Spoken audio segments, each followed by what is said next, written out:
This presentation is delivered by the Stanford Center for Professional Development.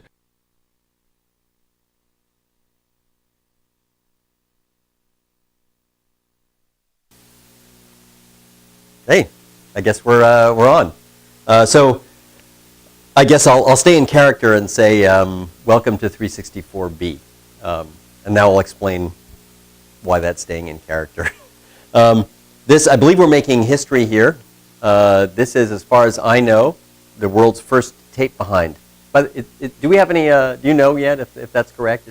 Okay, we're going to have SCPD tell us, and I have a thumbs up. So we're making history here. This is a dramatic reenactment of the events of the first lecture of 364B. So let me explain a little bit of the background. The class started not televised, and we were in the basement of the history building, and it was great. I could say anything I wanted, anything.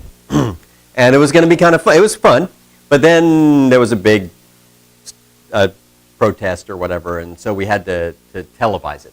So the second, third, and fourth lectures were televised, and all the rest will be televised, but that first lecture, which was in the basement of History Corner, was not televised. So we're actually doing a tape behind, which means we're going back and redoing lecture 1. By the way, this is just for the benefit, since other people were actually here, this is just for the benefit of people watching this on the web. This is just so we have a complete set of all lectures.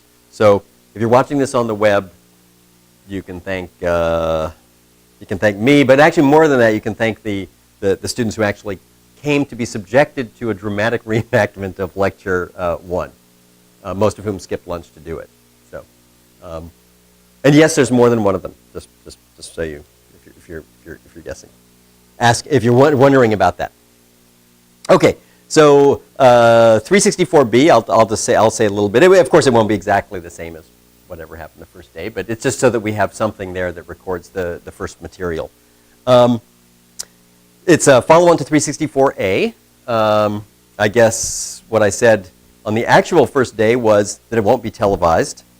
I can now revise that and say it is televised and will be televised, and those lectures will be available on the web as well. So that's going to be that's how this works.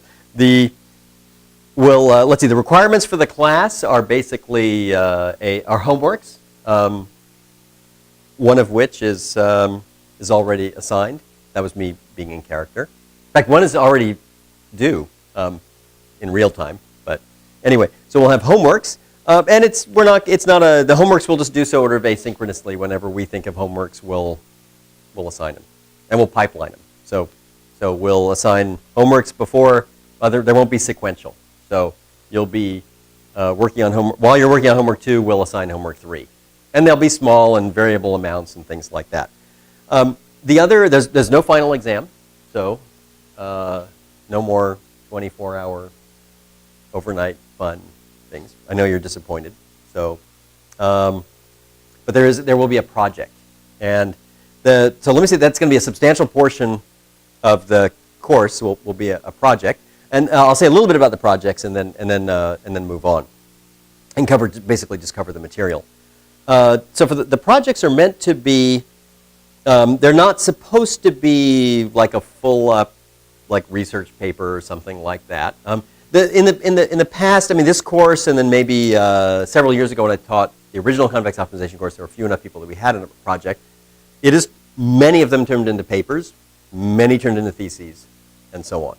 So that's true. But we have enough people in the class this time that we can't actually do that with the projects can't be they can't be like 15-page things with long stories and things like that. We just can't possibly read these or help people with them. So what we're shooting for in the project now is it's really toned down. It's going to be something. You should be thinking the final artifact of the project will be something that's on the order of like 5 pages or something like that. But it's going to be super clear, and we're going to be very strict about the format and not accepting weird, long, and unclear things. It's gonna be in our format, period. And And the idea is you should shoot for something, even if you're interested in something that's quite complex, like you do medical imaging or you're in statistics and do something or other. The problems you're interested in might be large, complicated, and so on, and you can't really do them justice in something like 5 pages. That's fine. What you'll do for your project in this class is going to be something like a caricature of it, a highly simplified version. One model for that is something like the examples in the convex optimization book. So that's your model for a project. They're complete, simple. Anybody who knows a little bit of applied math can understand it perfectly.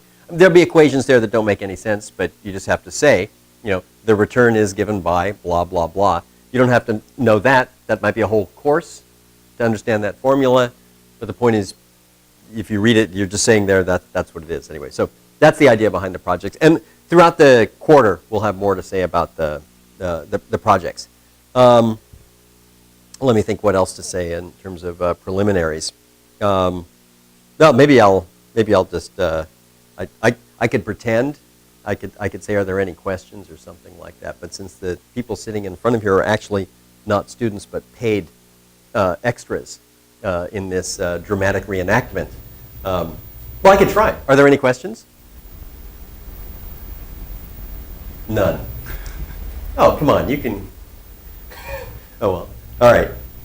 Actually, if you asked a question that was about the future, but less than like 10 days, I could actually answer it. So, but, oh well. All right. What we'll do then is we'll just cover the material so that we have a complete, I guess, a complete record of the transcripts. Oh, I should say a little bit about the topics we're going to do in the class. First of all, I should say the class is going to be more disorganized than 364A. 364A has a very coherent structure, kind of follows the book. And there I don't mind saying to the people who've taken 364A, I know we went way fast. There's no way anybody could actually absorb. We could nominally cover, but there's no way you could absorb everything in that book in 1 quarter. So I'm sort of working under that. My working hypothesis is that you absorb 75% of it. And every now and then I'll take some time to try to remind you of some of it or something like that. And we'll have more time this time to absorb, this quarter, to absorb some of those topics. So this will be disorganized. We have some lectures are prepared. The lectures actually this time have notes associated with them. So if you go on the website, you'll find slides, but you'll also find these more detailed notes that are maybe like 5 pages, 10, something like that. You should read those. We wrote them. Wasn't easy. Please read them. That's got more of the details and things like that. And that sort of takes the place of the book this quarter. So we're going to talk. Let me talk about some of the things we're going to talk about. We're going to cover non-differentiable optimization. That's the first section of the course. So we're going to cover subgradients. We're going to start on that today. We'll talk about methods that work for non-differentiable problems. And I should say a little about that. Of course, in 364A, we dealt with lots of non-differentiable problems. Things with L1 norms, L infinity norms, all piecewise linear stuff. And it's just not any problem at all. The way you deal with those in the 364A style is you transform the problem. So you have some absolute value, you introduce like a variable t, and you replace the absolute value with t, and then you push on the list of constraints, x less than t and x minus x less than t. And then now you have a bigger problem, 1 more variable, 2 more inequality constraints, but that big problem, you just eliminated 1 absolute value. So that's our standard method, and that's how you should, that's the approach you should use. If you can use an interior point method, by all means do. By the way, that's what CVX does. So when you type in a 1 norm in CVX or anything else, any kind of piecewise linear thing, a max, a min, it's doing for you this substitution, this expansion and transformation to a larger but differentiable problem, which is then solved using, in fact, cone optimization methods. So, then in contrast, we're going to talk about methods that handle non-differentiable problems directly. No transformation. They deal with it. They accept the fact that they're going to be functions with kinks in them, and they just deal with it. So that's what we're going to look at. And these methods are going to be slow, and they'll be very slow. They'll be very rugged. We'll see that within a couple of lectures. And they will have other advantages. We're going to see later in the class, maybe 2 weeks in, that they are the key to decentralized optimization methods. So that's what they are. They are the key to decentralized optimization methods, and we'll see other advantages they have. But basically, if you have the option to solve a problem by transforming it to a smooth problem and using a cone solver, something like that, by all means, that is by far the best method to do it. Okay. So let me talk about some of the other gross topics we're going to talk about. So we're going to do subgradients, non-differentiable optimization, or we're going to do decentralized optimization. This is really fun. This is something where you actually have, in the simplest case, you would have multiple processors or decision makers, whatever you like to call it, that are making local decisions, and they will coordinate to achieve global optimality. Very cool. And we'll do some of this. Classic examples of that would be things like network flow control. So, and that's actually part of, right now, it's a big fashion to take an actual protocol like one of these TCP/IP flow control protocols and to go back and reinterpret it, the existing protocol, as a decentralized method for solving a convex optimization problem. And in particular, you will come up with some weird convex problem. And there are people who've done this very successfully. It gives a lot of insight. It's actually widely used. People have now developed faster protocols. These are people at Caltech and elsewhere who've done this. It's kind of funny because I know some of the people doing this, and they've gone to some of the people who, in fact, invented the original protocols, which, as you know, work pretty well generally.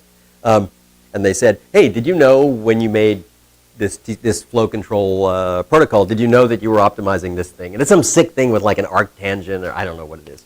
And they look at it and they go, no. So anyway, who knows?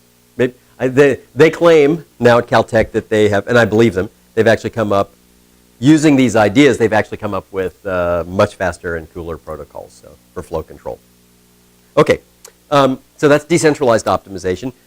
Some other topics we're going to talk about, then it gets kind of random and spotty. Other big chunks that we're going to look at, those are fun topics. They're going to be a lot of random ones. Let me think if I can think of some of those. We're going to do a bunch of stuff on non-convex optimization. So, for example, we'll do global optimization. That's where you have a non-convex problem, but you're actually getting the exact solution. And you can certify it. Those methods, what you pay for in a global optimization, you pay for is time. So they can and often do run very long. But we'll look at those methods. They're actually quite straightforward. So we'll look at those. And we'll also look at the other methods where you keep the speed, but what you throw out is the guarantee of global optimality. So we'll look at methods like that. Particularly, we'll look at something called, we'll look at sequential convex optimization. We're going to look at that. Other things, we're going to look at relaxations a bit for combinatorial problems. We'll look at some other cool things. There's these things called sums of squares methods. I'm hoping to look at those. Other topics. Hopefully, we're going to have a new lecture on model predictive control. And so at that point, it degenerates into just a set of cool things that people should know about. Oh, I forgot one more thing. One more topic is we're going to talk about scaling convex optimization problems up to way, way big problems. Way big. So the conventional methods, you wanted to solve an LP, SDP, these will scale to 1 million, not 1 million, something like 10,000 variables, 100,000. Depends on the sparsity pattern. So these will work. We have more extras for our, so these will work, these methods will work. But the question is, what happens if you want to solve a problem with 1 million variables, 10 million, or 100 million? And there's a whole class of methods that basically work on, they use a lot of the standard and basic methods, I might add, of scientific computing. So we'll look at those. So they use iterative solvers and things like that. So we'll have a section of the class on solving huge problems. Here's another lecture I want to add. Maybe we won't get to it, but here's what I want to add. I want to add a lecture on solving small and medium-sized problems super fast, like for real-time applications. I'm talking microseconds kind of thing for real-time stuff. And we know what will go in that lecture. We just need to write it and have it fit in the class. So hopefully that'll work. Well, who knows? Anyway. So, okay. Oh, I should say this. If for your projects, you may have to read ahead.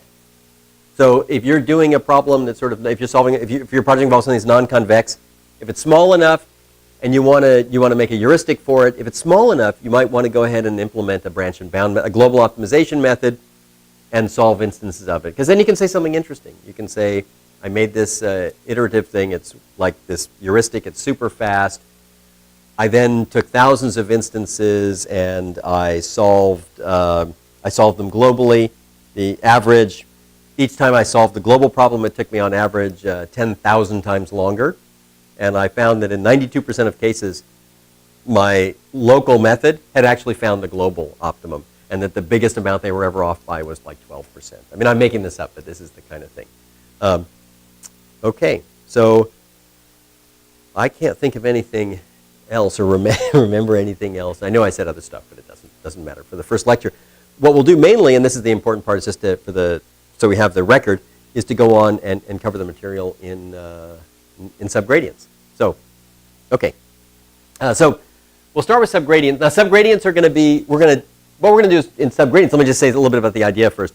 The idea is to directly deal with non-differentiability. So we're going to generalize the idea of a derivative and a gradient to non-differentiable problems. It's going to turn out, and this is not uncommon, not unexpected. What's going to happen is when you want to generalize the ideas from calculus to non-differentiable problems, it's going to turn out there's going to be two generalizations of the idea of derivative, and they're going to be different. They're going to be different, but the cool part is they're going to be related by convex analysis. They're going to be sort of duals of each other. So that's going to all emerge in this. So that's the idea. So we're going to start by looking at one, which is a generalization of gradient. There's another one. We'll get to that. It's a directional derivative. But we'll start with subgradients. So let's just start with there. So we'll cover subgradients, and then this idea of strong and weak subgradient calculus. I'll talk about that, and we'll talk about optimality conditions, and, well, we'll see how far we get. Actually, that's a lie. We're not going to see how far. I know how far we get because this is, after all, a tape behind.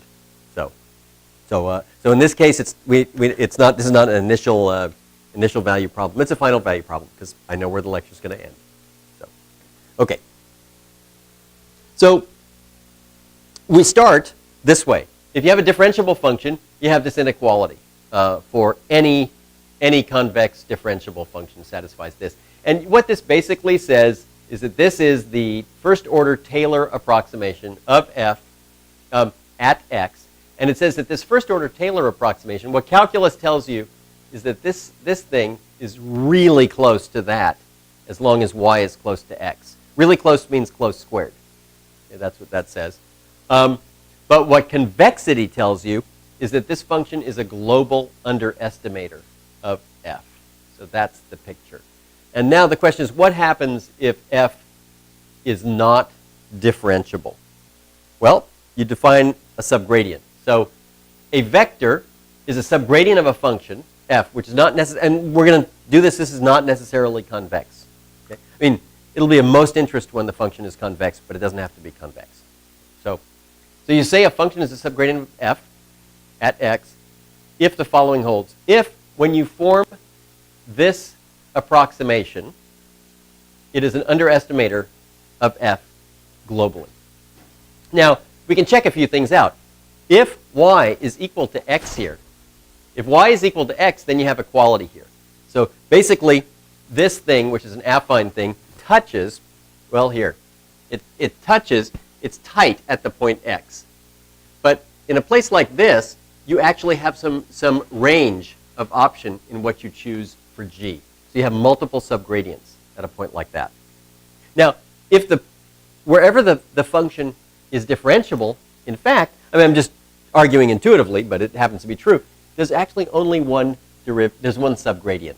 So here, the reason is the tangent here, it cannot, if it rolls anyway like this, it actually will cut into the graph. And therefore, it's not a global underestimator, therefore it's not a subgradient. So in this simple picture here, at the point x1, there is exactly one subgradient, and it's nothing more than the derivative of this function at that point. Has to be. Over here at this kink point, there's actually there's at least two different subgradients, but in fact, there's a whole interval of them, and it goes like this. And in fact, the subgradient at this point is anything in between a little interval, and the interval is actually from this lower derivative to this up to the right-hand side derivative, right? The left-hand derivative and the right-hand derivative, we'll get to that later. They both exist. And any number in between those two is actually a valid subgradient. Okay? So that's the picture.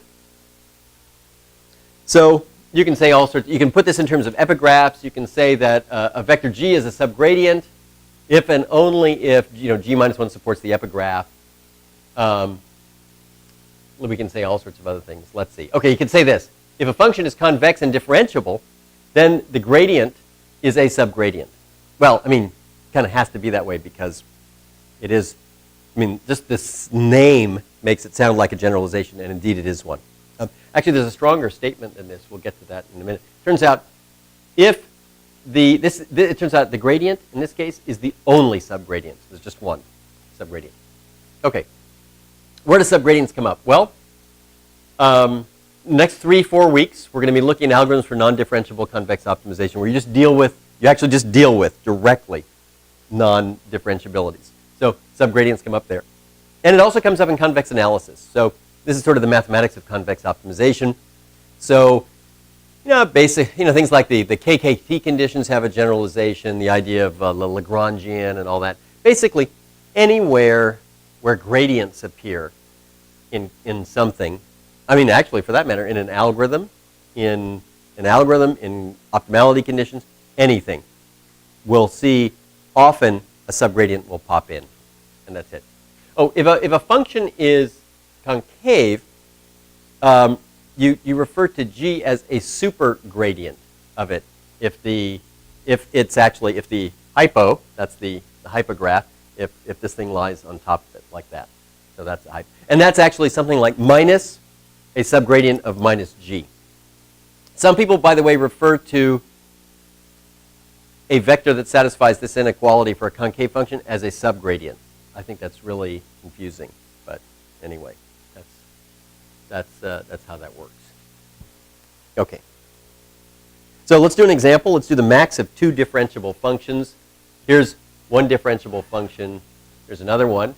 And now the question is, so the max looks like this. It goes down here, differentiable, has a kink, and then it goes up, differentiable again. Now, the derivative, let's analyze what are possible subgradients like at this point right here. At this point, there's only one subgradient, and it's simply the derivative of this function at that point. Notice that this is totally irrelevant, the second one. Over here, if I ask let's analyze subgradients here, you go up here, and the only thing you get is the slope there. This one is irrelevant. Now, the interesting part is right at this, where the kink point is, it turns out you can get here, at this point, there are multiple subgradients. And in fact, you can see that you can actually put something there and you can rocket between the gradient of F1 and the gradient of F2. Or in this case, it's in R, so it's the derivative of F1, derivative of F2. Okay? So you get anything in that interval is a valid subgradient. And so you get a line segment in this case, an interval in R. Okay. Now this leads us up to the idea of the subdifferential. That's the set of all subgradients of f at a point. And that's a set. It's a subset of Rn, and that's denoted this differential of f, a subdifferential. And it turns out this thing is a closed convex set in general. I mean, for any function. It can be empty. If a function is non-convex, it's clearly going to have points where it has no subgradient at all. And that means the subdifferential is empty. So if a function has curves like this, and you take some point that's sort of in the shadow of that's inside the convex hull, there's no subgradient there, period. Okay, now that's a closed and convex set. That's easy to show. And here are some basic facts. If a function is convex, and let's just say if x is away from the the boundary. You got to go eat, right? Oh no, that's fine. That's fine. That's right. One of our actresses is left in the reenactment. Oh, I should say for people watching this, you don't have to worry everything here. These are just actors and actresses. So this is just a dramatic reenactment of the events that actually occurred in the basement of the history building 10 days ago. So, yeah, so we hired a bunch of actors who look better than the real students, actually. So, all right. Okay. So this thing is, you have a subgradient for a convex function, basically at points away from the boundary. I mean, that's the simplest way to say it. If a function is differentiable, then the subdifferential is the singleton consisting of just the gradient. And then it's the other way around. If the subdifferential has only one element in it, then f is differentiable. And you get it's got to be the gradient. The single point is that. Let's do an example. Simplest example possible is absolute value. So absolute value, very simple. The subdifferential here consists of the set with the single point minus 1. Subdifferential over here, single point with the value plus 1. Subdifferential is interesting only at this one kink point, at which point any number between minus 1 and 1 is a subgradient. Because in fact, I can put something here and I can rotate this from this all the way up to there, and I still am a supporting hyperplane to the epigraph. And so here it's an interval. And when you plot the subdifferential, actually you get a beautiful picture. This is actually plotting the set this way. And the subdifferential looks like this. It's here. I'm saying if you have a point here, it's just this one point. And the interesting thing is I've drawn the set this way. And actually you get this beautiful increasing line curve. And in fact, this is the way it always looks. So if you have a convex function, you're going to get a nice curve. It goes like this. And every time you have a vertical segment, that corresponds exactly to a kink in the function. And the height of that vertical jump is exactly equal to the discontinuity in slope. Okay? So that's the picture. But the point is it's this nice increasing thing. And you get a beautiful thing. It basically says, yeah, it's kind of cool. You get to say if a function is differentiable, it's differentiable if you plot its derivative and it's increasing or non-decreasing. Now I can say the same thing for subdifferential. When I do it, I even get a pretty picture like that. So that's the picture. Okay, so that's the absolute value. Subgradient calculus. So there's a calculus for subgradients. And it's very important that you have to distinguish between two, and they have different uses and stuff like that. One depends what you want to do. A weak subgradient calculus is basically, it's a formula for finding one subgradient of a function at a point. So that's a very different thing. We're going to find out that some algorithms are going to require you to just find one. So basically, you'll have to implement for f a method called f dot get a subgradient, and then the argument would be x. And it will return a subgradient. Doesn't even have to be deterministic. You can call it twice at the same point, and it can give you a different, the semantics of that method is merely that it returns a valid subgradient. Doesn't even have to return the same one. And amazingly, we're going to find that there are optimization methods that are perfectly happy with this, strangely. So, I mean, that's what it is. So, for example, for the absolute value, it has to return minus 1 if you're negative, plus 1 if you're positive. If it's 0, here's what it does. It goes, get calls, makes a system call to find out what the time is, and then it returns the time normalized. It returns a number between minus 1 and 1 that depends on the process ID and the time. Okay, I mean, that's what it does. Okay, I'm just saying that's what something like this will be. Now, strong subgradient calculus actually is formulas that actually calculate the full subdifferential. So that's what these are. So they return a different data structure. They actually return a set of vectors. That's what the subdifferential is. Now, this is good this is going to be needed for some things. It's going to be needed for example, generalizations of optimality conditions are going to require a strong subgradient calculus. Now, one thing I should mention, a lot of this is going to be kind of conceptual in the sense that we don't have a way to describe we don't have a data structure to decide an arbitrary closed convex set. We just don't have such a thing. So, except in special cases, this is going to be it's going to be except in special cases, the strong subgradient calculus is going to be conceptual. It's not going to be computational. There are going to be some cases where it's computationally tractable, but in most cases, it's just conceptual. Okay. All right, and here's a claim I make. It's this. We'll see this momentarily. I'll back it up a little bit, but roughly speaking, it's this. Strong subgradient calculus, this can get tricky, okay? And there's tons of books on this. By the way, if any of this stuff fascinates you, I mean, it is actually really cool, but especially the strong subgradient calculus, very cool stuff, tons of book. Go to Google, type convex analysis in, and see what comes out. And you will have entertainment for a very long time. And it's really cool stuff. I mean, it's not, okay. Let's see.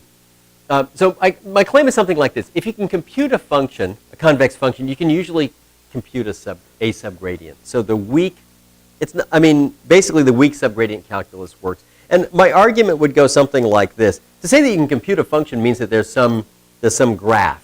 There's some computation graph that you would follow to compute a function. It might be something like a disciplined convex programming rule set, right? There's composition, there's the max of a few things, and there's a few rules, affine transformations. My claim is that if you give me that, if I parse that tree, if I have that computation graph, I'm going to know rules. We're going to see them in a minute for pushing subgradients, a subgradient up that computation graph. So if you make a computation graph that calculates a function, it's very easy to write a method to take that parse tree and to have it calculate a subgradient. What you need is that every leaf in that tree has to be able to calculate a subgradient of itself.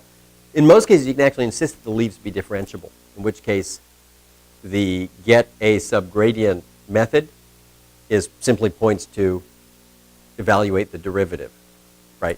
So in which case everything's cool. Okay. Now we're going to assume that f is convex, and I'm not going to deal with the issues of what happens when x gets close to the boundary and stuff. That's for that's for whole classes on convex analysis. And like I said, there's lots of books and an infinite amount of entertainment awaiting you if this is what you're interested in. Okay, so let's look at some basic rules. Here's some basic rules. We've already seen one. The subdifferential of a function is a singleton consisting of the gradient if it's differentiable. Here's a simple one, scaling. Subdifferential alpha f is alpha subdifferential f. Now here I am overloading stuff. That's a function, right? Which is alpha. It's a new function where it's pointwise multiplied by alpha.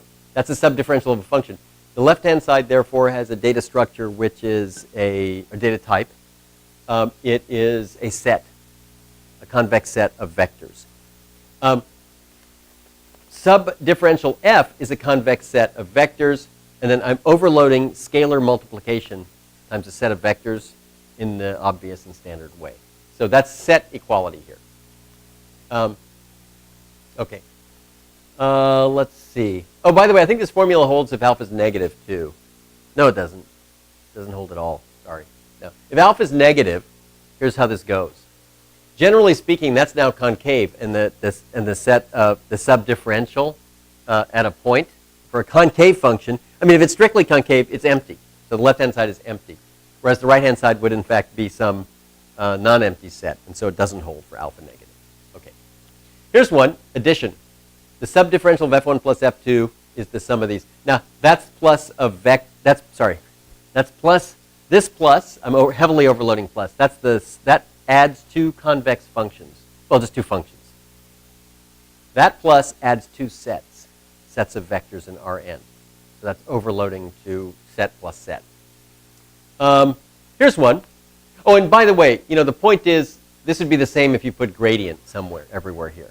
So that these formulas shouldn't look like, there are no mysteries here. Affine transformation of variables. If you have an affine transformation and then apply a function, then the subdifferential is this. By the way, the same formula if you write gradient here.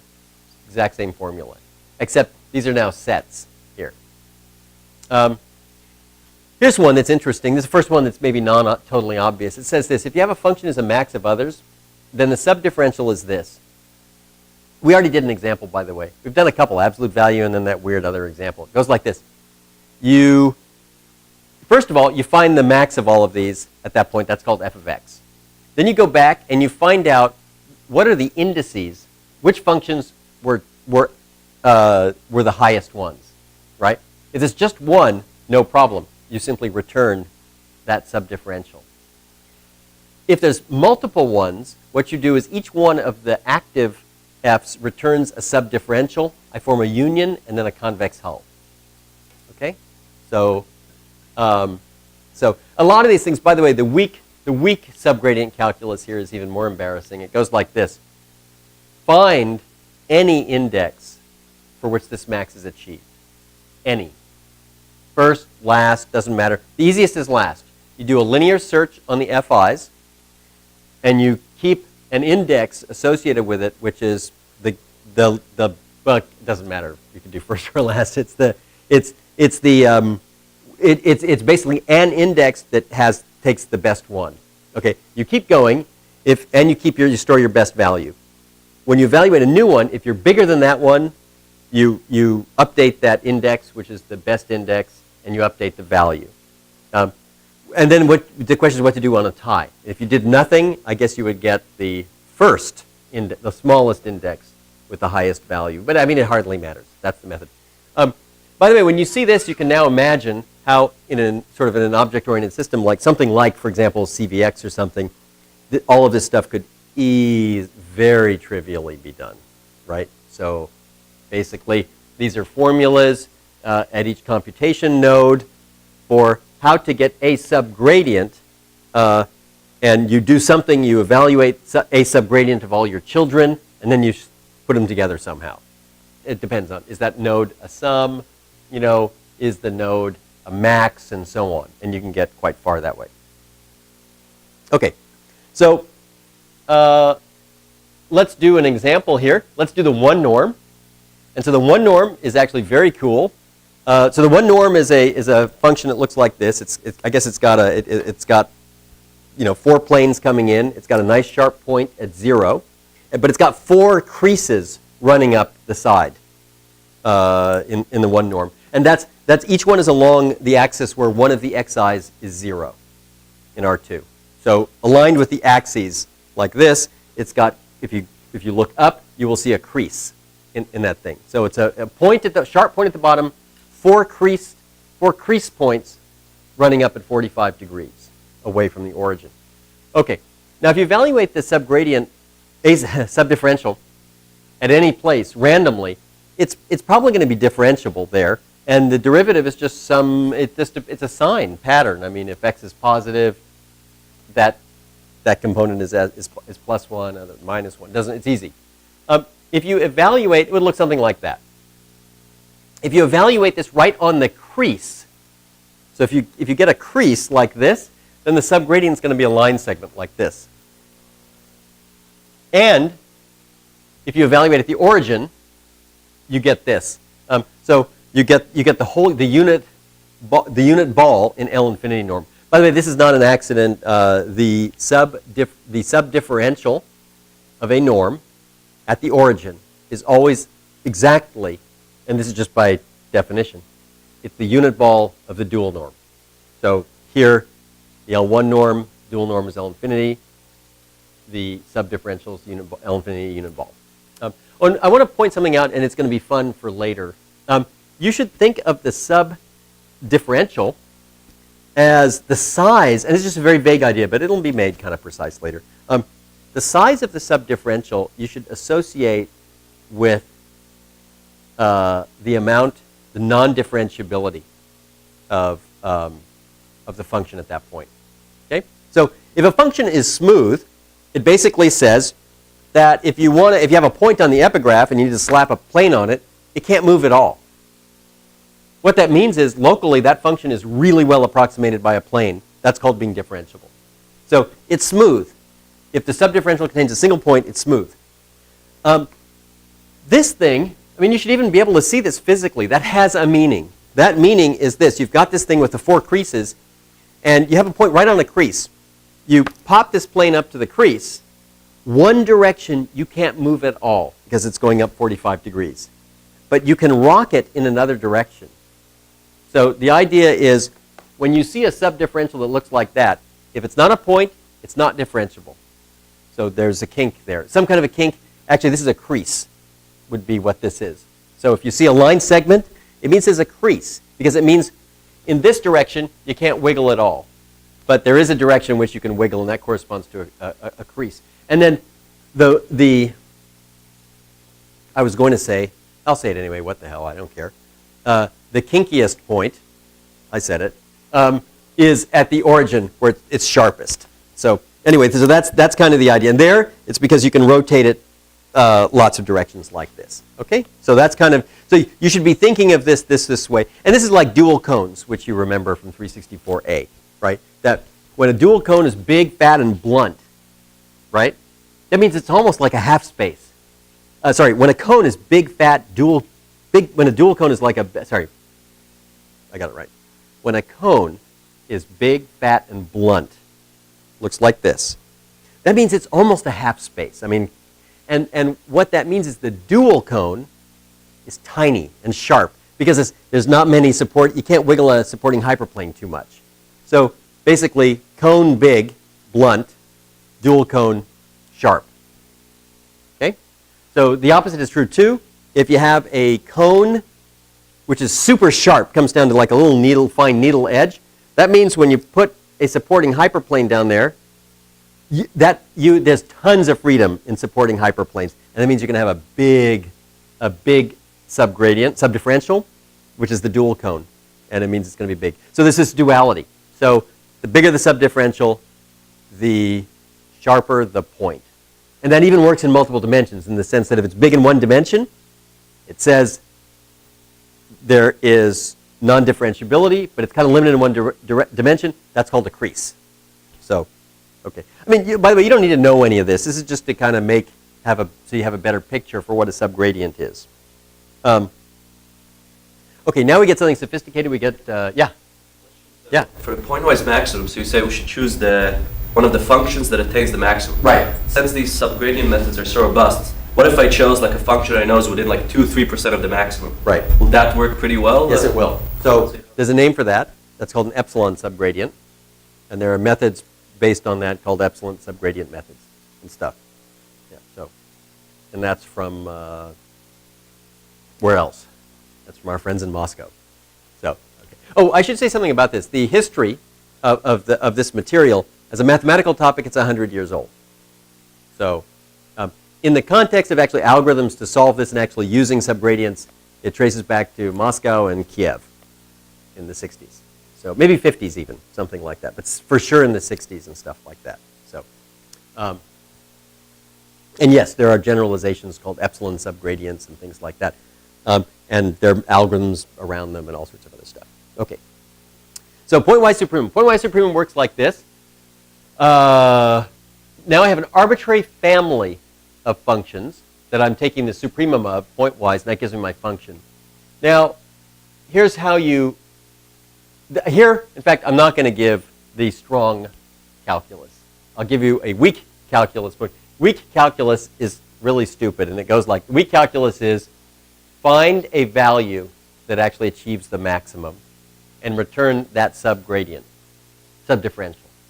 The strong calculus basically says find all the ones that do this, take the union of these, and take the convex hull. You have to take the closure, and in fact, this equation is false in general. You actually need some condition. For example, the supremum might not be achieved, in which case you'd have epsilon subgradients and things like that flying all around. So if the supremum is not achieved, then this formula is wrong. In particular, the left-hand side is empty and the right-hand side is not.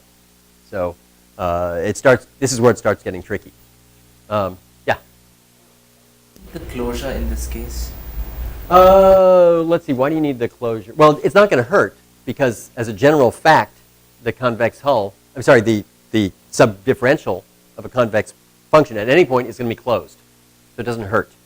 But in fact, there are simple examples where here, if you take the convex hull of all these things, it's open.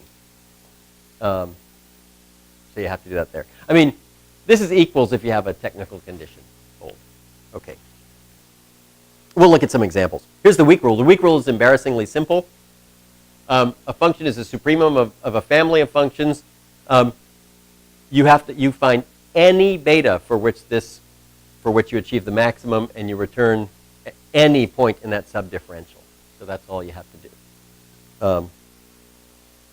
Okay, so let's do an example. It's the maximum eigenvalue of a symmetric matrix. It's an affine function of a variable. So non-differentiable function, we know that. Or I could say let me say a little bit about that. The maximum eigenvalue. Okay, the maximum eigenvalue, it's complicated. Here's how you get the maximum eigenvalue. You take the matrix and you form the characteristic polynomial. You do that by writing det Si minus A. Now, symbolically, you don't want to see that if A is more than 4 by 4, trust me. Because it's got like n factorial terms, okay? So if A is 10 by 10, you can't even see it. It's like it's a long book or more, okay? So whatever. You collect the terms and you now have a polynomial of degree n, and now you have to factor the polynomial. Now you might know or not know that for a polynomial of degree 5 and higher, there's no analytic formula with roots and things like that. Okay, that's a famous result. I mean, that, by the way, has no bearing whatsoever. It doesn't stop people from computing roots of polynomials of degree 5 or anything like that. But the point is there's no secret formula like the quadratic formula for fifth order and higher. Okay. And then once you calculate the roots, you find the largest root. Okay? So actually, all I'm trying to tell you is, although for you it's not a big deal to talk about lambda max, it's not a big deal. I'm just trying to convince you, this is not a simple function of a matrix. It's very complicated. Now, the fact is that when this eigenvalue here is isolated, so when there's only one eigenvalue at the top, that function is actually analytic. So it's as differentiable as it could possibly be, because it's the, well, by the implicit function theorem, that's the case. So it satisfies det lambda max I minus A equals 0. And actually by the implicit function theorem, that's all analytic. Turns out lambda is now an analytic function, locally an analytic function of A, and therefore of X. Okay? So no problem calculating it there. But of course, if there's ties, it gets complicated and you're going to get kinks and all that kind of stuff. So, okay. So here's the method. This is nothing but a supremum of this function here is affine in X for each Y. So here's how you find a subgradient of the maximum eigenvalue. You do this. You form the matrix A of X. You then find its maximum eigenvalue. And you find any eigenvector associated with the maximum eigenvalue. If that maximum eigenvalue is unique, there's actually, if it's a unit vector you want, it is 2. Because you could return Q, or what do I call it, Q, V somewhere, it doesn't matter. But Y. Right, so Y. It could be Y or minus Y, because if Y is an eigenvector, so is minus Y in the unit vectors. So fortunately, this doesn't change. So then I look at this function here, evaluated for Y, or rather I look at Y transpose. This thing is affine, and the coefficients are these, so that's the gradient. And so that's how you get it. So it's an eigenvalue computation to do this. Okay, so that's a simple thing. We'll look at a couple of others. Expectation. Suppose you have a function f of x, which is the expected value of a family of convex functions that depend on some random variable u here.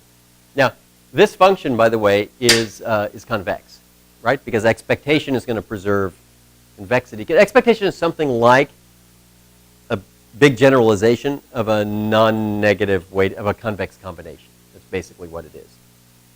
And so that's going to preserve convexity.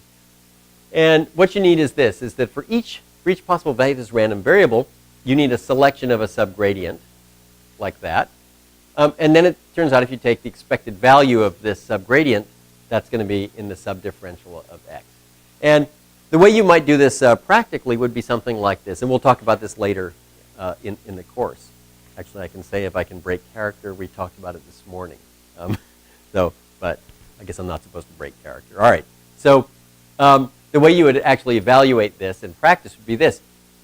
Oh, no, there are cases, of course, where you can analytically work out expected value of f of x in u. You know, if something's Gaussian and something's quadratic or exponential or something like that, or a polynomial, right, because we know all the moments of a Gaussian, you can calculate the expected value of any polynomial or exponential or blah, blah, blah. I mean, there's a couple of cases, right? Okay, but in general, that's not the case. So what you do here is you generate k samples of this random variable. You'd evaluate this, and you'd sum over k. Now, if capital K gets big enough, you would argue that this, which is actually now technically a random variable, but its variance is going to 0. It's going to 0 like 1 over k is the variance of that. So then you would ask people, I don't know, who do Monte Carlo stuff to give you bounds and things like that on this, and they would allow you to do this. So, but here all you do is you pick these, you calculate a subgradient, and you average the subgradients. And that's more on that later, which was actually this morning, but okay. Minimization. And remember, we're just doing the calculus of subgradients here. So minimization is this. Recall that if you have this convex problem here, and in fact, to make it simple, we just change the right-hand sides here. And you can think of yi as a resource assignment. So you minimize the cost of operating something as a function of, you have m resources allocated. By the way, if you allocate too few, this becomes infeasible, and this minimum cost is plus infinity. And the point is that it's very easy to show, it's standard, that this function, the optimal cost, is a convex function of the resources of the y's. Okay? So the question is, how do you calculate a subgradient? Okay? Well, the way to do it is this. It comes straight from something we've already done. You solve this problem, and you find an x star, but you also find, and this is what you need, an optimal dual variable lambda star associated with these inequalities. So you take that optimal dual variable, and I mean, we have a basic formula that says this, that g of z is bigger than g of y minus this. That's a basic global inequality from duality. And what that says, if you turn it around, is it says that minus lambda star is a subgradient of g at y. Okay, so that's that's sort of the picture for how this works. Okay, composition. Well, I mean, these are just the analogs of the formulas for composition for a gradient, except now we generalize it and it's a subdifferential and so on. So it looks like this. This is a weak rule, and it says this. I want to find a subgradient of f, which is a big composition function here. H is convex and non-decreasing, and these are all convex. So here's what I do. I find a subgradient of the parent function h, the calling function h, and that's evaluated at this point. Okay, and then I find a subgradient of each of the children, the argument functions at x. Then it turns out I simply form this linear combination here, and that's a subdifferential. That's in the subdifferential of f at x. It's a valid subgradient. By the way, this formula is the same. It reduces exactly to the standard formula for differentiable h and g for the chain rule. So identical. And I think I won't go through the proof here, but each step, has its. You have to argue each step here and so on. It's not that hard to do. And you have to do you will have to use the non-decreasing argument here, and the fact that h is convex and fi convex. Those have to come in. Otherwise, f itself is not convex, and so on. Okay. Let's look at subgradients and sublevel sets. And so if you have a subgradient at a point, so here is, here is a level set for a convex function. That's this curve here. And this is the sublevel set inside here.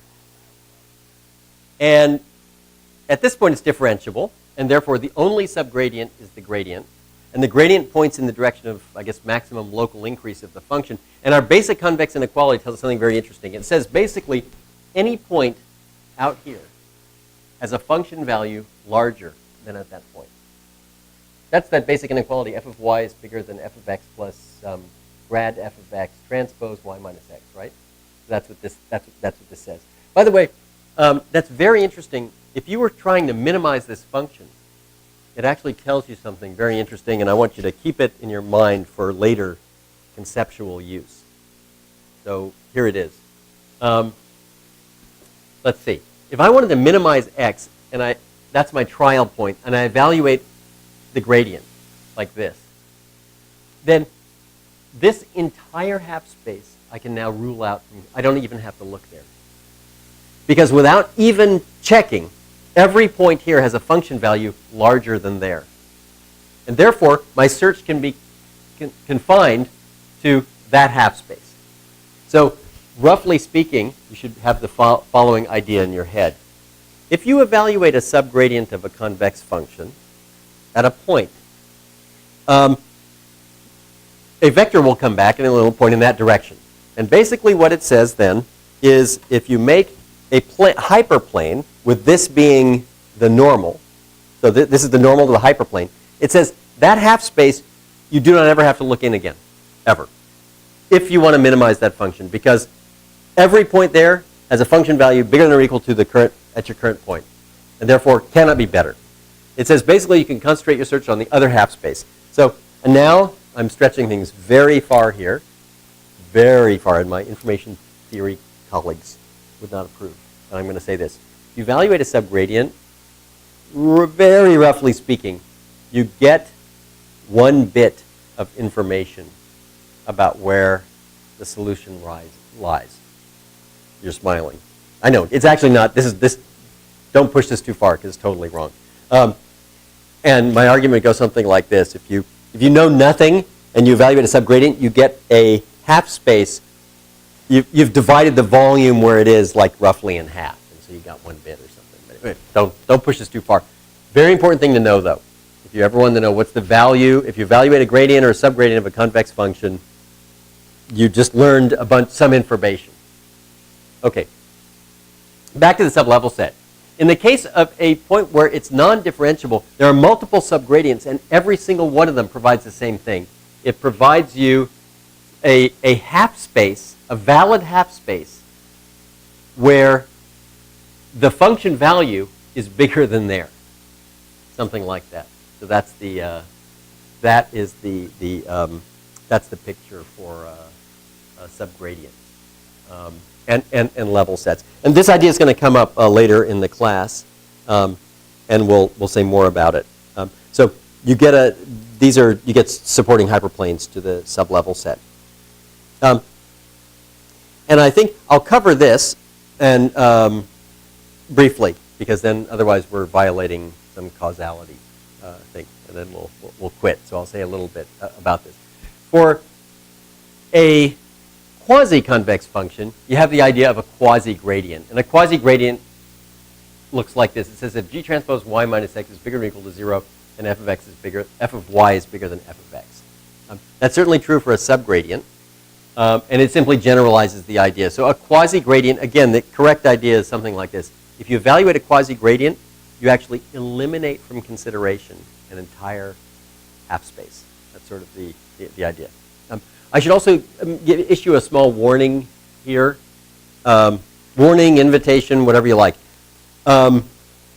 If you go to Google, Wikipedia, or whatever, and start typing in things like subgradients or quasi-gradients, you'll find an entire industry has been built up in the last 40 years. Tons of papers, lots of different things, the quasi-gradient, a pseudo-gradient, a blah, blah, blah. And there are variations on, changing this to a strict and not strict and a not strict. And then you'll see diagrams, very complicated diagrams with like 14 pictures pointing about what implies what. Like a pseudo-gradient, if it's non-zero, is the same as a quasi-gradient. And if it's a subgradient, then it's a quasi-gradient, but not necessarily a pseudo-gradient, and you'll see all these kinds of things. So just a little bit of a warning. So if you do type these things in, you'll find stuff that is very complicated. But we're only going to look at two ideas, subgradient and quasi-gradient. Okay, now at this point, I have caught up to where, in fact, we started lecture 2. So if I continue, I will violate some terrible law of causality. And I hope that by going back to the past and redoing this, I haven't changed anything in the future or anything like that. No, so far, we haven't been swallowed by a black hole yet or anything. So things are cool. I want to thank the more than a handful of people who actually skipped lunch to come and make history at what we believe is the world's first tape behind lecture. So, now, there's always been times when I've wanted to tape lectures behind, but that's another story. Okay, thanks for coming, and we'll quit here.